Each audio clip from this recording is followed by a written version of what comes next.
we late? Oh, good. Sound like Sean, class late. That'd be trouble.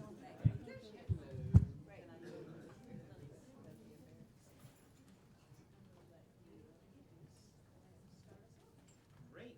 Good after. Wow. Is this mic on? Good afternoon, everyone. Can you hear me? Okay, this is better.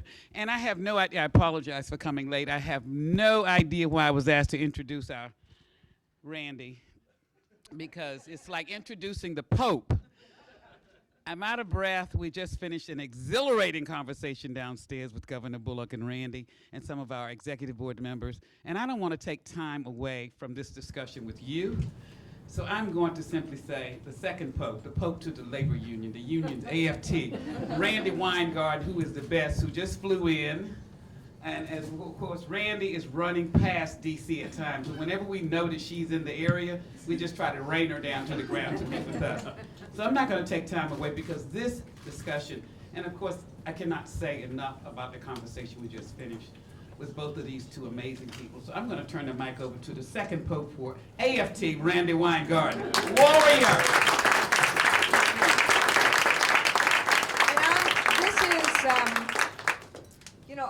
I don't know about all of you, but I still kind of think about years as August or September through May or June. I don't care whether you're in school or not in school. It feels like the fall brings renewal and a new year and things like that. And this is actually, Governor, our first of these town halls in the new school year.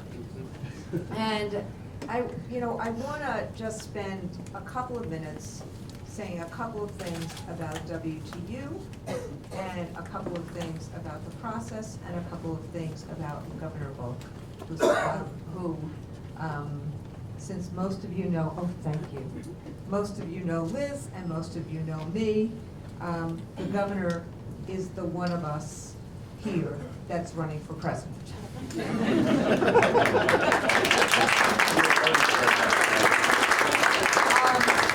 I also just want to say that I just want to be, we open up these town halls to the press. So they're open to the public. We invite our members, we invite community members to come. There's been some times when there's been a lot of press, there's sometimes when there's been, a few people from the press.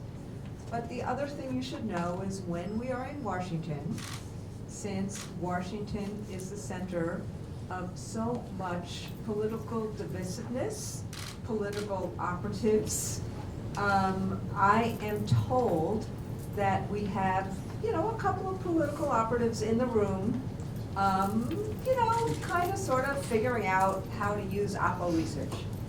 Frankly, under the First Amendment, that's their right. We should cherish the First Amendment. I wish that lots of other countries had the kind of First Amendment that we have, which is about voice. And frankly, I wish the voice of the people were more important than the voice of the rich and the well-heeled, who happen to be able to hire all these operatives to find that kind of research. But having said that, I just want to make sure that it's not just the operative or two that's in the room that knows that they're in the room. I really thought it was important for transparency to make sure everybody else knew that. So, having said that, I want to just say something about to the governor and to many of our WTU members who are in the room, which is this. I never, ever, ever want to see a picture like this again that was focused in terms of Washington, D.C. We had, for those of you, I'm going to send it around, but I want it back so I can use it as a prop. My point is this. I started as a national president about 12 years ago, around the time when Michelle restarted. And as we talked about earlier, this is a proud city. It is a proud city that is a disproportionately African-American city, with an African-American middle class that taught in our schools. And they got targeted as a means towards trying to end public education as we know it.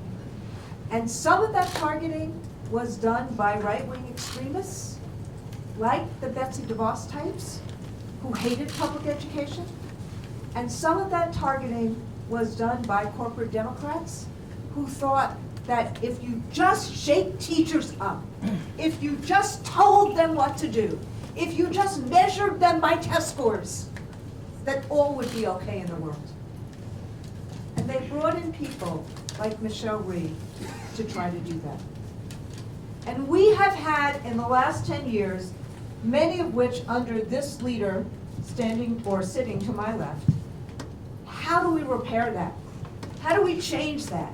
How do we make sure every public school in Washington, D.C. and around the country is a school that parents want to send their kids to, that educators want to work at, that kids are engaged and thrive, that is not about the test score, but it's about relationship building and resilience, and how we meet children's needs, and how we make sure that teachers have the authority to teach, the freedom to teach, the ability to meet the needs, to have the wraparound services, to have the kinds of things that kids need, including the fight that we're doing right now to fund our future, to fund schools, particularly schools in the Northeast and the other wards, Northeast and Southeast wards, and also the fight to make sure that our teaching of children matters, not test scores, and the fight in the city council that is being waged by WTU and assisted by so many, or waged in conjunction with WTU and so many parent groups. Part of what we're doing nationally is that we too, on a national level, just like you are doing in Washington, D.C., have changed the narrative. That picture from 10 years ago in Time magazine was replaced last year by a picture of a teacher who was working 2 or 3 jobs, where it's clear that teachers are not paid the value that society attributes to them. And what we see now in the United States is huge majorities saying we need to strengthen public schools, not abandon them, not privatize them, not disinvest in them. And just like you, my friend, and you, those of you in DC, have changed the narrative here about public education, that's what we're doing around the country. But changing the narrative is not enough. You gotta change the politics. And that requires electing people in office that understand in their gut that public education is the foundation of democracy. That public education is the place where we level the playing field, where we create, where we realize aspiration for all of our kids, regardless of geography and regardless of demography. And you might not think that someone way west of DC, in Montana, might share that same aspiration. But to my way left here, he might not characterize himself that way ideologically, but he's sitting to my way left. The governor of Montana is someone that many of us Easterners don't often get to know. But those of our members that live in Montana know Steve Bullock very well. He not only started as a labor lawyer, he'll tell you a bunch of his history, and I won't be a spoiler alert, or a spoiler in that. But he was a labor lawyer, because Montana is a union state. It's a state that understands that that even though there's a rugged individualism there, as there is with so much of the West, there's a sense that in order to have that American dream, people need to come together. And there needs to be that working together as a union to actually ensure that working folks have a decent life. And in a state that voted for Trump by 20 or more points, it's a state that re-elected in that same year Steve Bullock as governor. It's a state that elected before that Steve Bullock as governor the first time and Steve Bullock as attorney general. And this governor was one of the only ones who, when the Friedrich case and the Janus case came down, he said, wait a second, we need public sector unions. Public sector unions help us organize public sector services so that they are the best they can be, and bringing together the freedom of the West, the voice that regular folk have to have. We have to be able to compete with the well-heeled and the powerful and the rich in a democracy. That means we have to have a voice standing together. And in a legislature that often goes with extremists, privatizers, this governor fought and kept funding for public education, fought and ensured that there was a thriving, democratically elected union movement in that state. These things can happen all throughout America. And someone like Steve Bullock, who really understands the cultural politics, red states and blue governors, and understands how to govern in a way that brings people together and finds common ground. And so without further ado, I want to introduce the governor of the state of Montana, Steve Bullock.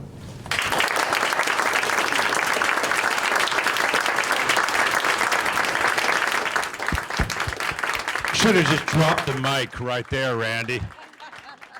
Hey, thanks all of you for coming out. I'll talk a little bit, but then we can also open up for some questions along the way. It was about 4 months ago right now that I announced that I was going to run for president. And I chose to do so in a high school classroom. Helena High, go Bengals. It's the same school that I went to. It's the same school that 2 of my 3 children are now going to. And I did so not because I'd focus grouped where would be a good place to announce or anything like that. I did so because why I get to stand up in front of you today, why I got to be an attorney general and governor, why I can actually now stand and run for president. It's because of the public education that I received.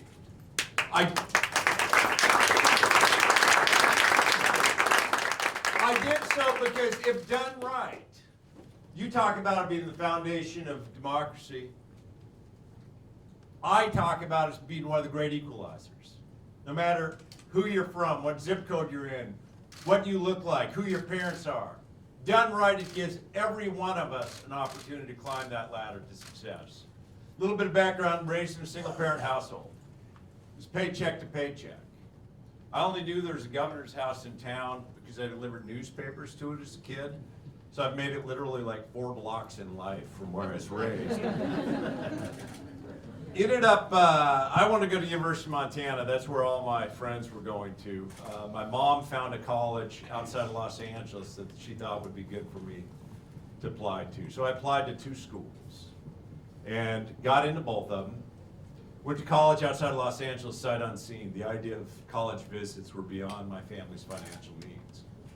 So about half the kids at that school had gone to prep schools.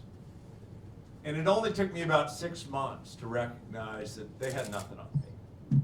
That the education that I had received in Helena, Montana, and the opportunities and the teachers that mentored me and made sure that I was on that right path, had given me everything I needed. But I worked my way through college and borrowed my way through law school. I'll never forget that day that my wife and I paid off what would be $175,000 in student debt in today's terms, yet restricted what I could do along the way. When I was growing up in the early 70s, 90% of 30-year-olds were doing better than their parents were at age 30. Today, it's only half. You look at 60% of Americans, in real terms, haven't had a pay increase in 40 years. I had a shock at that idea of the American dream, of going from delivering newspapers to the governor's house as a kid to now raising our 3 kids in it. And I think it's about time that we recognize, for far too many people of color, that American dream has been denied. For women who are still making 80 cents on the dollar compared to men, or millennials struggling with college debt, that dream's being deferred. Or when you think of the fact that for immigrants in this country, that American dream, that shot at the American dream's been derailed. For farmers, factory workers, shopkeepers, people that didn't graduate from high school, or even just have a high school degree, for far too many in this country, that American dream is being destroyed.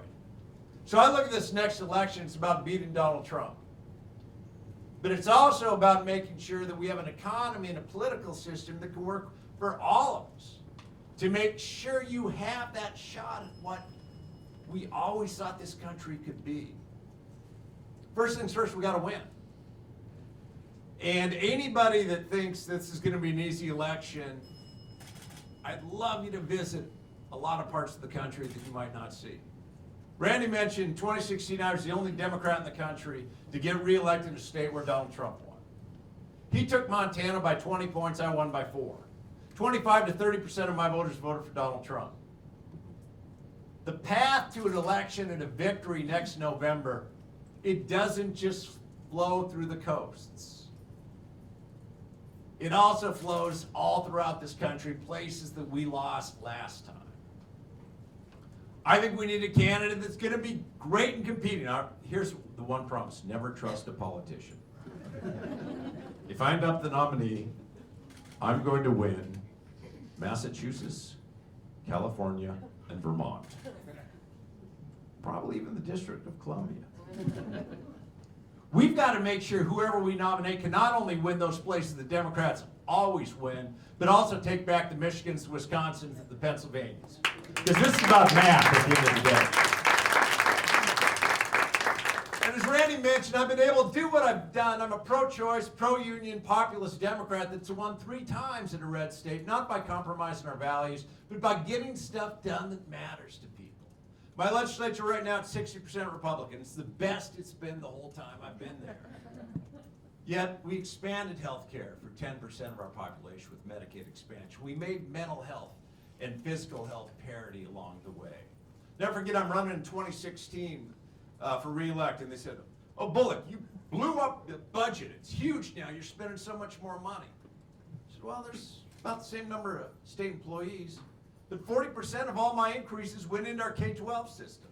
If we're not making those investments, we shouldn't be talking." So we've been able to make record investments in education. We have the 4th lowest college tuition and fees in the nation, not by starving our colleges, but by investing in our colleges and freezing college tuition. We've also recognized not everybody's going to go to college.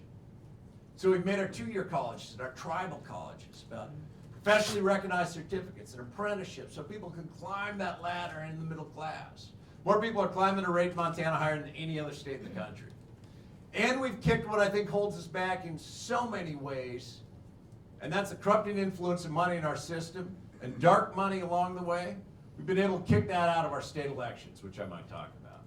How I win and how I govern is much, much the same. And I think what we have to recognize going forward is, as we are either Democrats or Republicans or independents or libertarians or vegetarians, whatever you might be, that there are certain pieces where people have to believe that Washington, D.C. can work for them. Like when you look at it, and I was Attorney General in this case called Citizens United came up. Made money into speech and corporations into people. Think about what's happened since then. We pay more for healthcare and prescription drugs than any country in the world. Costco can negotiate prescription drug prices. It's illegal for the federal government to do it. We replaced an entire generation of workers with independent contractors. At the same time, union membership's half of what it was in the 1980s. Amazon did pretty well last year. So did Chevron.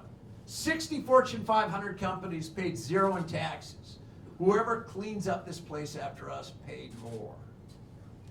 At the same time, oil companies are making record profits. Republicans are now the only major party in the world that want to acknowledge that our climate change is changing. So unless we can address the corrupting influence of money in the system, everything else we're going to be talking about is that much harder. We did it in Montana, and I think we could do it across the country. Montana with a 2/3 Republican legislature. And I should say also that, look, I try to find common ground with my Republican legislature, but that doesn't mean you have to compromise your values. Also have more vetoes than any governor in the history of Montana. Stopped every attack on a woman's right to make her own health care decisions. Every effort to actually take away our public lands or renewables. And as Randi noted, I was a union side labor lawyer before I got into any of this. Not just teachers, Teamsters, and others. Montana still is that state where you can organize and collectively bargain for better wages and better living conditions. But we passed this law in Montana with a 2/3 Republican legislature that said, I don't care if you call yourself Americans for America, whatever it is. In the last 90 days, you have to disclose every dollar you spend in our elections. Never forget when I was running for re-elect in 2016. Koch brothers, Americans for Prosperity, had mailed like every household in Montana. I mean, they did such a great job that it even went to the governor's house. My 3 kids are looking at this and saying, are you really that bad, Dad? But then on day 90, it stopped. And elections became about this, people talking to people, not about the outside spending. And if we can do that in Montana, we need to be able to do it all across the country if we're ever going to get the gains that we need to. This is the most important election of my lifetime. Every elected official always says that. But it's about beating Donald Trump, but it's also preserving this 243-year experiment called representative democracy and making sure that it can actually work for people. To Randy's point, many of yours, it is about public education and the great equalizer. Because what we've seen even in the last 2.5 years is we've seen systemic efforts to dismantle this great equalizer, to defund it, delegitimize it. And that's what's going to allow everybody to have that fair shot. There's a lot at stake in this election. We have to be able to win back places we lost. We also have to give people a reason to vote for us, not just against him. If somebody's voting their education interests, their healthcare interests, their economic interests, you'd think they'd be voting with Democrats. We've got to be able to make that connection. I think we can do it. I'm an optimist, right? You have to be optimistic when you have a 12, 15, and 17-year-old. But more than that, that's endemic to who we are as Americans. We actually know we're at our best when all voices can be heard, not when we're divided into these warring camps. We know that we're our best when civility can actually replace that hostility and anger. And we know that we're at our best no matter where you were raised or who your parents were or the color of your skin, that you do believe that you have a shot, that opportunity to do better than the generation that preceded you. I do believe we can be this country again. It all starts, in some respects, with this next election. And I only got in about 4 months ago, as I said, because, and I know there's 37 people running or something like that. I had a job to do. My legislature was still meeting. I had to preserve health care for folks. I signed my last bill on a Monday. I announced on Tuesday. And then I think I was to the East Coast in Iowa by Wednesday. There's still a lot of time in this election. In some ways, and I think the DNC rules were well-intentioned, right? But they put a premium on chasing individual donors more than actually talking to voters. For me, if it came to getting 100,000 Montanans health care or chasing 100,000 donors, easiest decision I'd ever make along the way. But when we look at what the opportunities are for our country's future, more often than not, I look just a little backwards, not forward. And the little backward is seeing my children and the children that you teach each and every day. And to know that we have to do something so that they can live in a country that not only is tolerant, respectful, and inclusive, but gives them that opportunity for a better life. Sure that we can be that country again. It's one of the many reasons why I'm in this. Appreciate you all taking some time today. And with that, I think I'm willing to answer almost any question, Randi.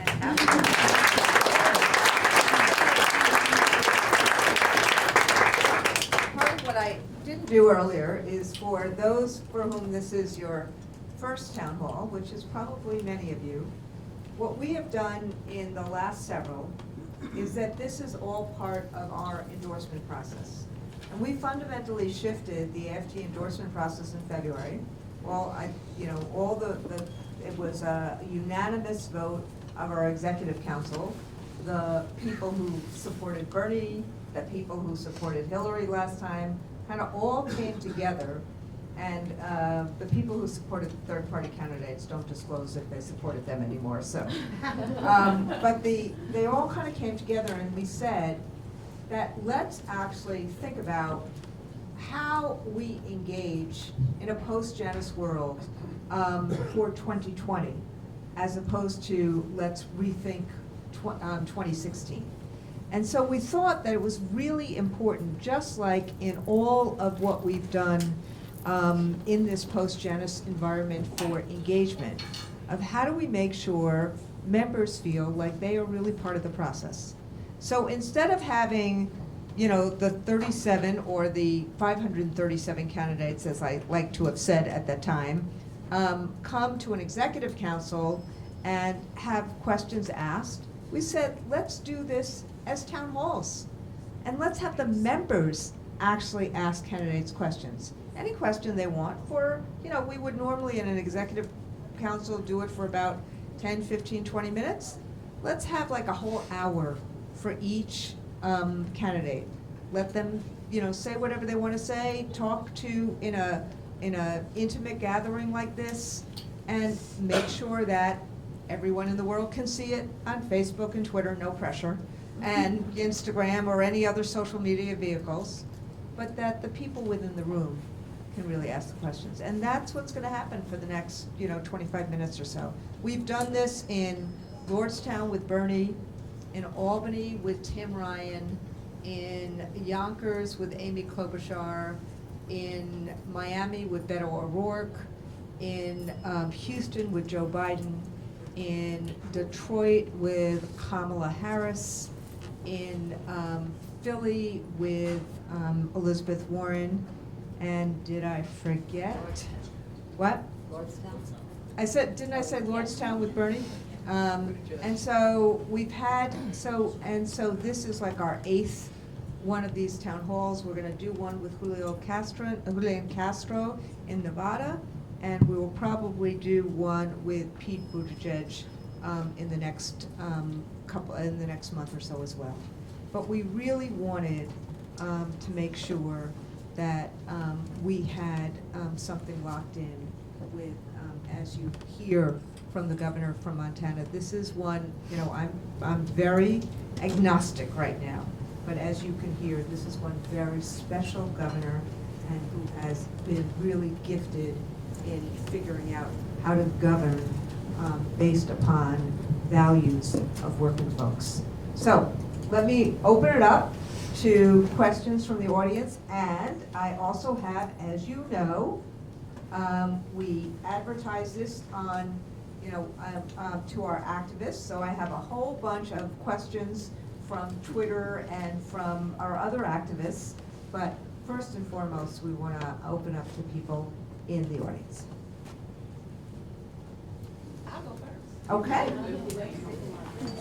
I'm in trouble. Right, okay, I'll take that one. That's okay. And do us a favor, make sure you just tell us your name and where you live, or local, or whatever. Okay. Or anything you want to tell us. I'm not gonna give a dissertation, but my name is Maxine Elbert. I'm a high school special education teacher here in DCPS. My question is, you mentioned that you were able to, what you were able to do in Montana as it relates to the student loan debts in higher education. What is your plan for the high cost of college and the student loan debt across the country?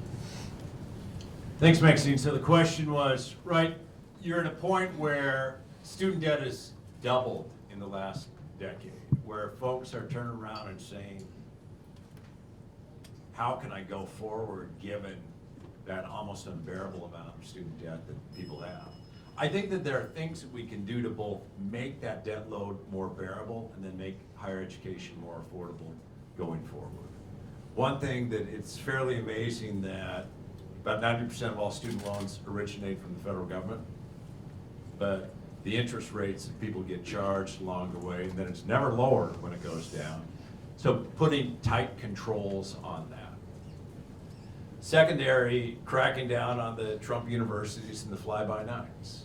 So much of our federal dollars end up going for fly-by-night or for-profit shorter term, and we're losing that opportunity to be investing in other areas. Another area, I think we have to now increase Pell eligibility.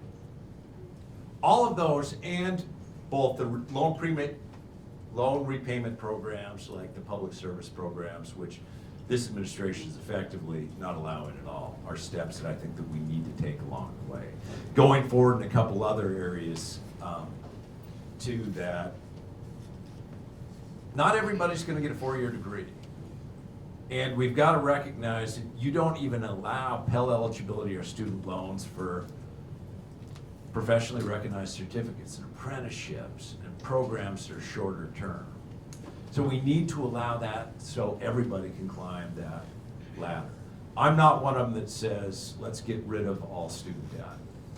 I think that there's some base inequities in that, but I think also at times when we're talking about that, we're not recognizing that about 68% of the people in this country don't even have a 2-year degree. And what are we going to be doing for them along the way? Financial barriers at the front end shouldn't be what keeps someone from going to college. We have to make sure it's a reasonable investment along the way. I think the federal government could do a much better job and be a partner in that. We should also look at who we elect at the top impacts all the way down. If you look at from the recession till today, 46 states have decreased their investments in higher education by on average about 20%. Montana is one of only 4 states that have increased. We look at where some of this horrible education policy is coming from, and it really is states that are disinvesting not only in their higher ed systems, but also their K-12. And we need to make sure that Democrats can be competitive in those states to make the value of education both recognized, but more than recognized, funded as well.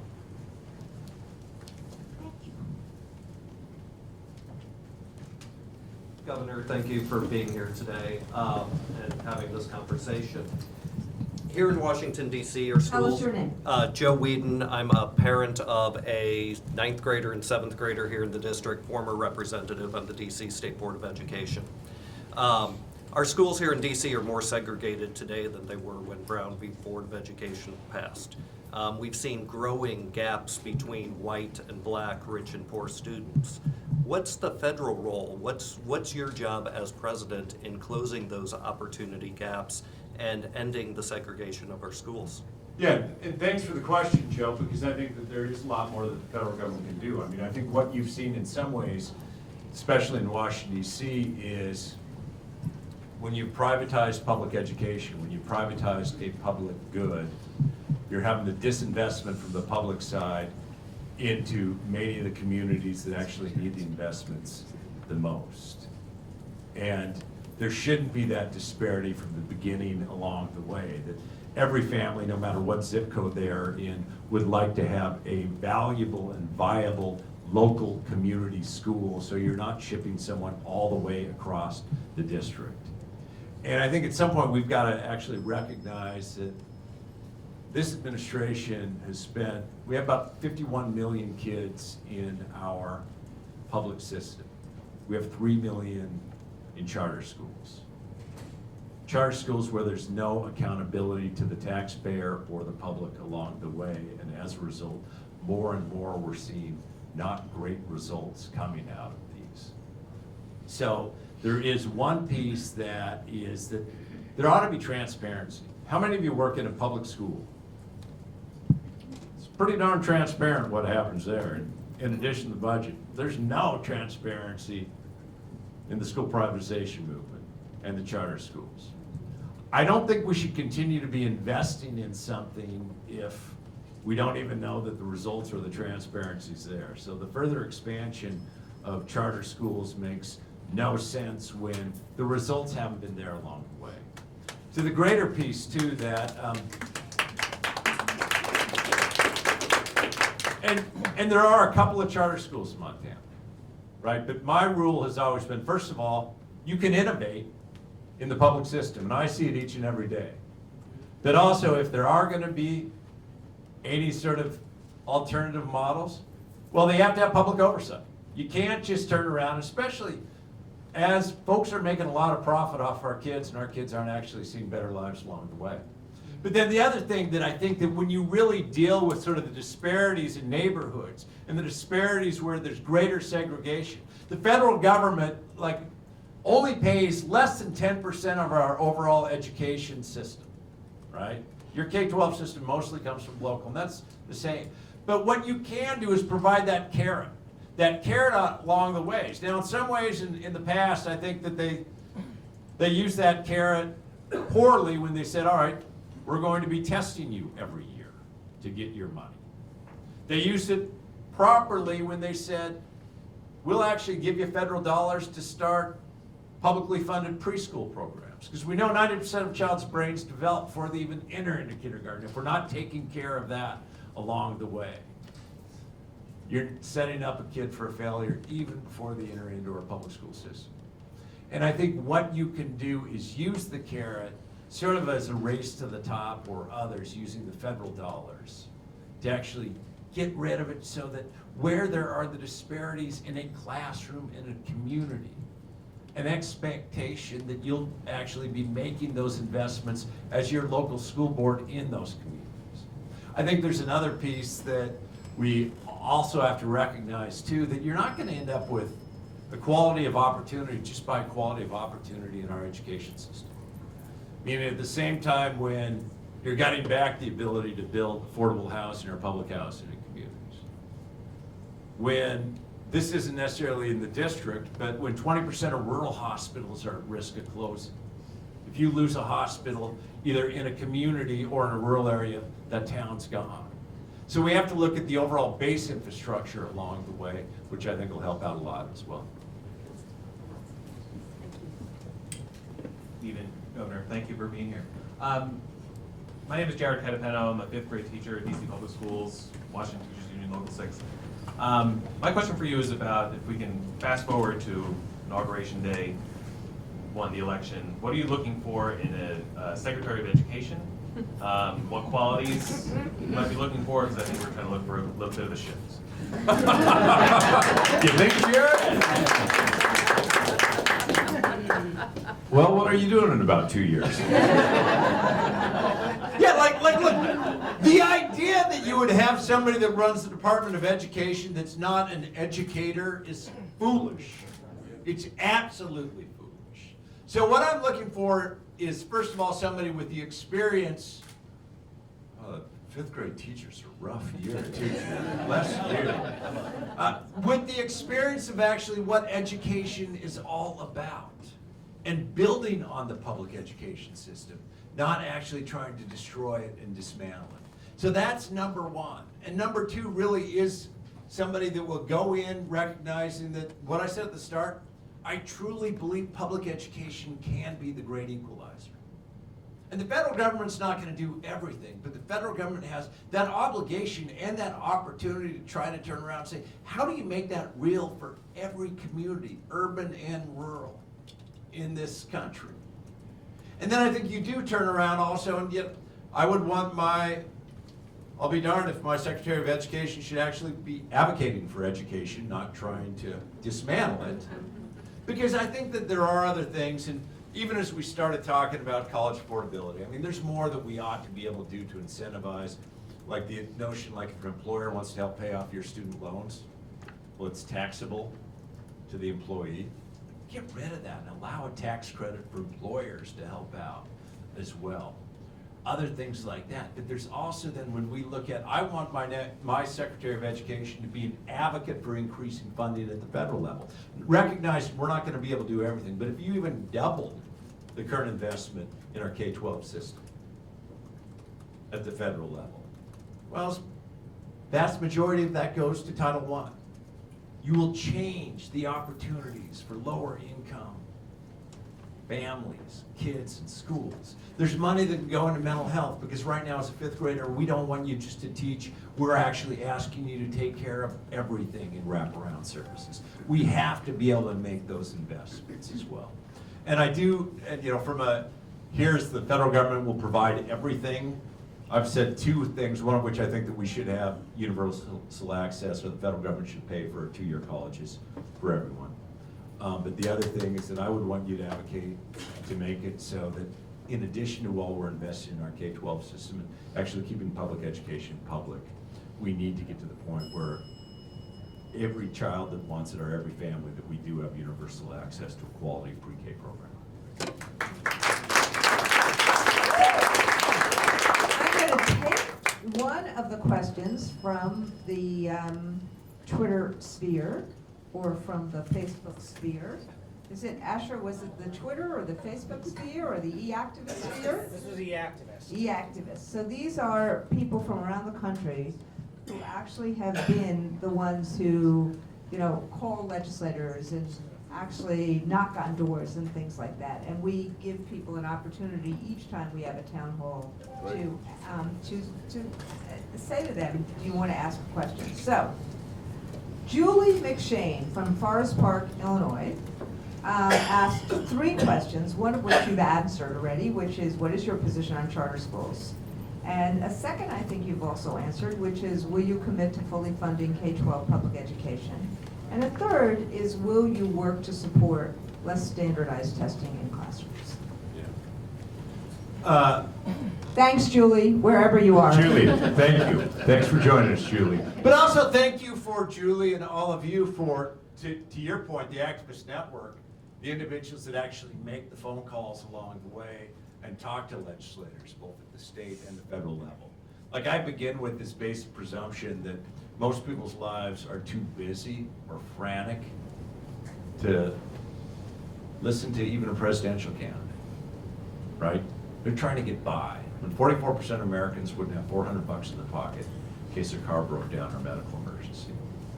But if we actually step back, the values that people hold, no matter how you might think of yourself politically, everybody wants a safe community, a roof over their head, a decent job, good public schools, clean air and clean water, and that generational belief that you can do better. If we tap into those values, and that's what I've done in Montana, that's how we move things forward along the way. So it's folks like Julie asking these questions and being consistently engaged that makes all that difference. And Julie's question, since I went so long, tell them one more time, Randy. Charter schools, charter schools. Funding.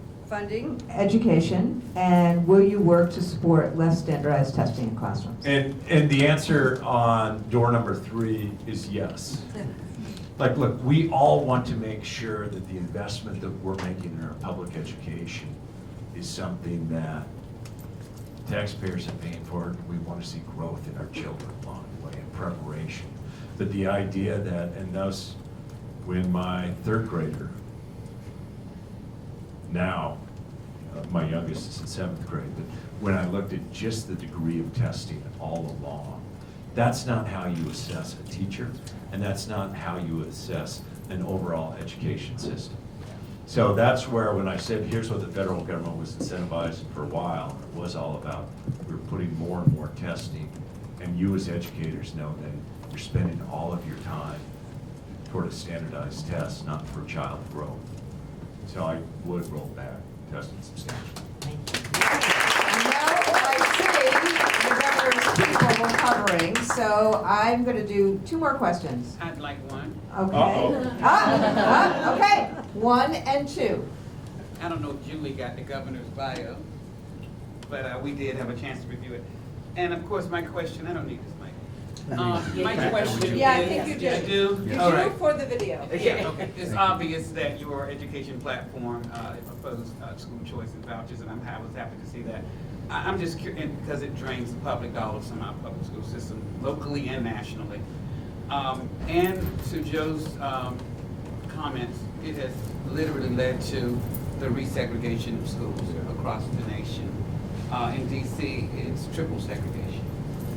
Segregation based on race, class, and now language, with a lot of our students who come from immigrant families. My question is, how on earth did you in Montana get to veto a bill, proposing choice? That is, I'd like to hear more about how that works. Well, I actually have more vetoes than any governor in the history of Montana. And in part, look, that is where turned around and said that these great equalizers, and in Montana, I view them as 3 things. It's public education, it's public participation, and representative democracy. We're all equal at least one day, and that's every election day. We've got to be able to express that, and it is our public lands. And those areas I've made very clear up front. Like, I was the only one, I think the only governor in the country, and actually I think the only person in this race that weighed in on Friedrichs and Janus at the US Supreme Court level. Part of that is just, once you show your values up front, it matters. I'll never forget, like, the stories that my kids grew up with, hearing, it wasn't Cinderella, it wasn't, it was also my experience as a union side labor lawyer. I'll never forget, there was this guy named Dave who worked at the Billings City landfill. He worked there for 15 years, he got passed over for a job because he couldn't read so well. And reading had nothing to do with his job increase, or this job he was seeking. We go out for lunch in arbitration, and he'd been beaten up all morning, and he goes, "If I could read so well, I'd be sitting where you are, aren't I, Lord?" But working at the garbage dump for the last 15 or 20 years, I put 2 kids through college, and I'm damn proud of what I've done. And I think when we talk about the values of public education, what it can allow, or the values of people being able to climb in the middle class, not having barriers that are going to take it away, that's where I've been able to stand up. If the core of the word progressive is actually making progress in people's lives, and I think that's what they want. Like, I'd put my record of accomplishment against anybody in this field. And I've stood very firm where here are my values as Governor of Montana.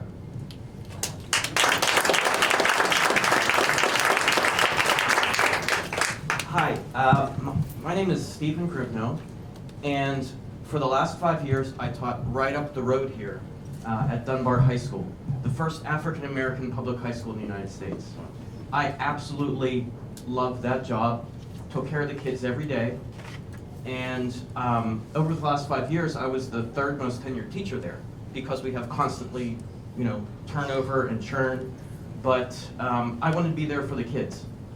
And you talked about teacher evaluation systems and public oversight. I just want to share a little something that happened to me. Even though I've been a great teacher,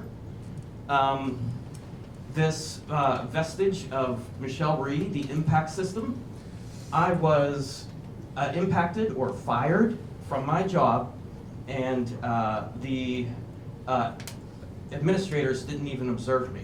They just gave me a bad score because they knew I was a union activist, and I wanted our teachers and our children to have a better future. And so now I'm trying to fight this, and I won't even get a hearing until March or April. I'm going to be struggling to pay the rent, and all I wanted to do was the right thing. So what I'm wondering is if we can have a national standard of teacher evaluation that is fair to everyone. Well, I think that the answer is maybe. And I only say that in as much as that one of the things that, one of the hallmarks from my perspective of quality education is local and community engagement. Meaning that a gentleman back there served on the school board, and I said one of the most difficult jobs, and that's not false platitudes, is serving on the school board, because it can also, my children's education is so intensely personal to me as a father. So I think that we do need to certainly make sure that every teacher is afforded due process, and you're not just ripped out of the classroom, especially if it's for exercising your rights to organize and collectively bargain. And when I mentioned earlier sort of the assault of dark money in our elections, there's a reason why union membership's half what it was in the 1980s, and it really has been an attack on that. So we have to provide the protections at the federal level to ensure that someone is not punished because of efforts to organize and collectively bargain.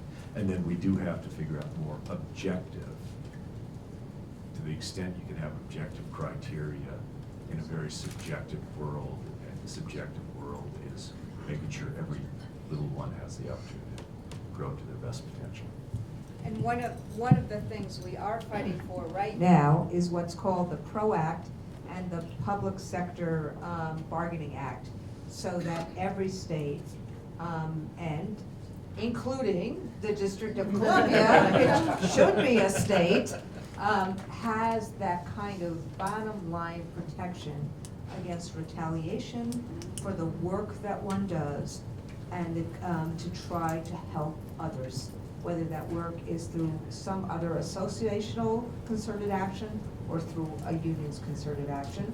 And the other thing we're doing is the whole focus on the freedom to teach, so that there is a latitude and professionalism that you should have as a school teacher, in terms of somebody gives you the curriculum or tells us what we should be, teaching, what our aim is for the year, but you should have the latitude to figure out, if you so want to, how to actually teach kids. And that's something I know that Liz is doing on a local level with the council, and that we are doing on a national level. But one of the things we have to do, sorry to be so local, in DC, is we have to actually get back to the ability to collectively bargain evaluation, as opposed to have it imposed from on high.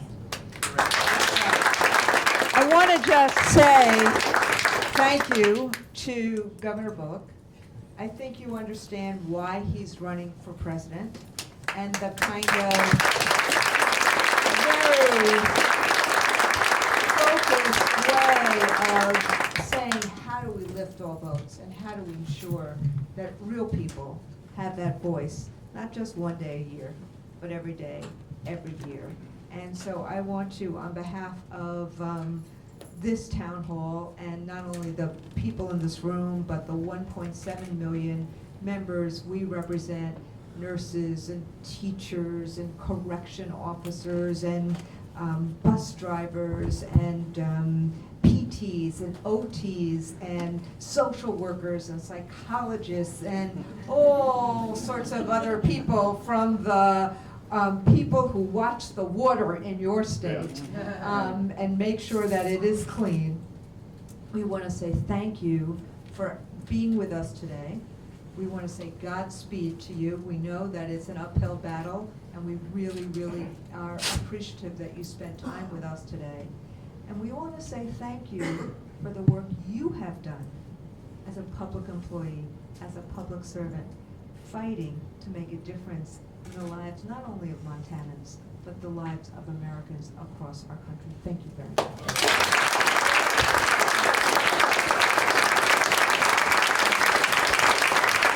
And with that, we are adjourned for today.